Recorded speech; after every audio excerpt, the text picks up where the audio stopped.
Apakah bersyukur itu baik? Baik. Apakah yang orang yang bersabar itu hebat? Hebat. Tapi lebih hebat lagi adalah orang yang bersyukur sekaligus yang bersabar. Apakah ada? Ada. Para sahabat, kali ini kita akan membicarakan tentang orang yang super istimewa, yaitu orang yang bersyukur sekaligus adalah orang yang bersabar. Assalamualaikum warahmatullahi wabarakatuh. Para sahabat, dalam Islam yang dibicarakan sebenarnya hanya ada dua, baik dan buruk. Urusan ibadah pun hanya ada dua. Yang satu ibadah dalam sabar, yang satu beribadah dalam syukur. Allah dan Rasulullah banyak memuji dua-duanya. Orang yang bersabar, wa inna ma yuwaffas sabiruna ajrahum bighairi hisab. Orang yang bersabar maka pahalanya akan disempurnakan yang tanpa hitungan, nggak ada nilai maksimalnya. Orang yang bersabar memiliki besok mendapatkan pahala yang luar biasa besar. Orang yang bersabar terkait penyakitnya besok mendapatkan surga yang VIP yang tidak sama dengan orang-orang yang sehat. Di sisi lain, orang yang bersyukur juga dipuji oleh Allah. Bahkan dijanjikan Allah orang yang bersyukur akan mendapatkan nikmat yang lebih dan lebih. Dua-duanya hebat, tapi ada yang lebih hebat lagi, yaitu orang yang bersyukur sekaligus bersabar. Apakah bisa? Bisa. Apakah ada? Ada. Gimana caranya? Inilah yang disabdakan Nabi Muhammad SAW. Khaslatani man kanata fihi kataballahu syakiran sabiran. Ada dua sikap. Jika sikap ini ada pada diri seseorang, maka orang itu digolongkan menjadi orang yang bersyukur sekaligus bersabar. Apa cirinya? Cirinya adalah yang pertama, untuk urusan agama, untuk urusan akhirat, dia melihatnya adalah man nadhara fi dinihi ila man huwa fawqahu faqtada bihi. Untuk urusan yang akhirat, dia melihat, dia menjadikan tolok ukur adalah orang yang lebih soleh dari dirinya, orang yang lebih dermawan dari dirinya, orang yang ibadahnya lebih banyak dan lebih baik dari dirinya, dan dia berusaha mengikuti.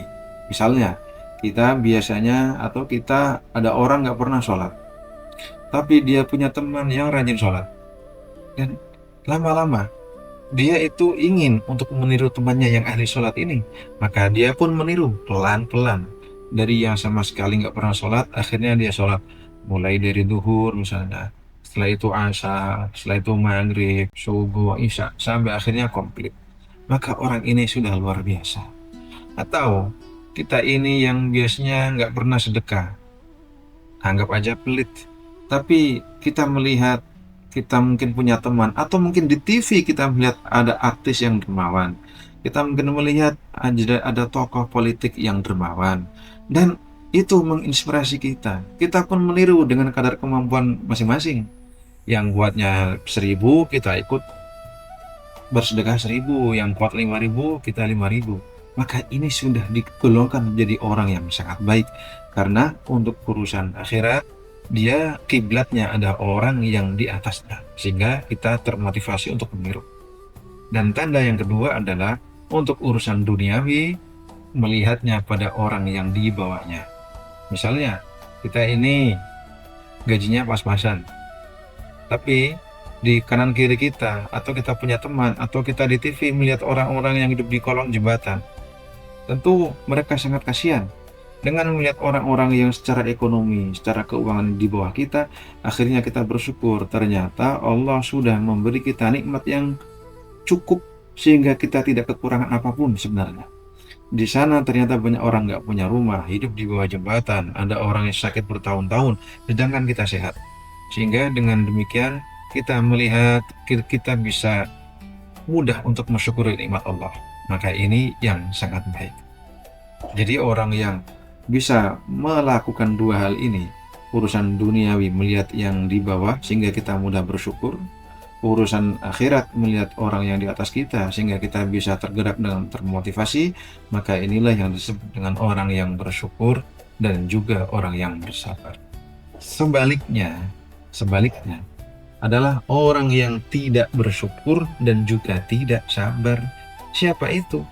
Ya, kebalikannya, yaitu untuk urusan akhirat yang dilihat adalah orang yang di bawahnya. Misalnya, dia udah lumayan, udah sholat 5 waktu, tapi punya teman, melihat di TV, lihat tetangga, lihat apalah, yang dilihat itu orang yang ibadahnya di bawah levelnya.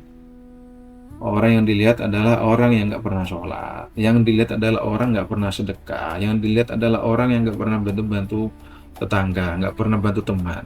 Sehingga akhirnya kita ini di dalam hati akhirnya ngomong, mendingan saya udah mau sholat daripada dia nggak mau sholat, berarti saya lebih baik daripada dia. Nah, ini masalahnya, akhirnya merasa lebih baik daripada orang lain. Atau misalnya kita bersedekah, taruhlah 10.000, tapi yang teman-teman yang lain nggak mau sedekah, dan akhirnya itu dijadikan patokan, jadikan pedoman. Dia nggak pernah sedekah, hidupnya enak. Gua sedekah, hidupnya pas-pasan. Mendingan uang ini nggak disedekahin dah buat beli apa-apa. Teman itu nggak sedekah juga hidupnya baik-baik aja. Nah, ini yang jelek. Untuk urusan akhirat yang dilihat adalah orang yang di bawahnya, sehingga kita sudah merasa cukup dengan ibadah kita, dan yang lebih parahnya lagi, merasa lebih baik daripada orang lain.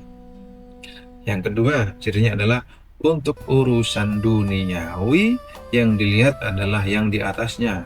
Contoh, gaji kita pas-pasan, cukup untuk keluarga, cukup misalnya.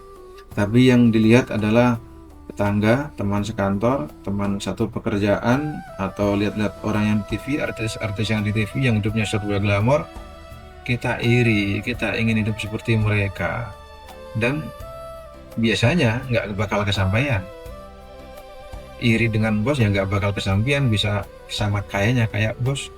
Ingin lihat yang di TV tentu susah sekali bisa sama levelnya dengan yang ada di TV, punya mobil, rumah mewah, aset di mana-mana, dan akhirnya merasa kecewa, kenapa hidup saya begini-begini aja, kenapa Tuhan tidak adil misalnya, apalagi sampai seperti itu, na'udzubillah.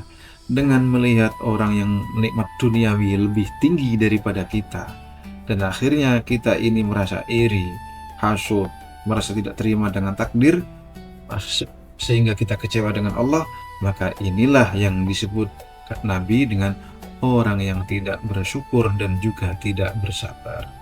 Kehidupan yang seperti ini maka senantiasa akan diwarnai dengan kekecewaan, tidak syukur, dan juga kedengkian, dan mudah hidup panas hatinya. Hidup tanpa ketenangan dan tanpa kedamaian. Kehidupan yang sangat tidak nikmat sekali. Walaupun dia sudah kaya, tapi pasti dia akan merasa kurang karena dia yang dilihat adalah orang yang lebih dan selalu lebih.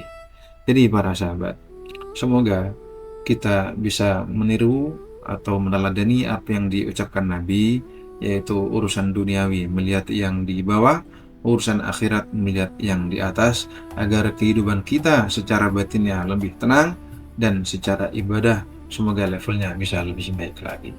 Semoga ada manfaatnya. Siapapun kita insya Allah bisa meniru secara pelan-pelan dan bertahap, dan kita bisa jumpa lagi di video-video selanjutnya. Semoga sehat semuanya. Jangan lupa subscribe untuk melihat dan mendengarkan video-video selanjutnya dengan tema yang juga sama menariknya. Assalamualaikum warahmatullahi wabarakatuh.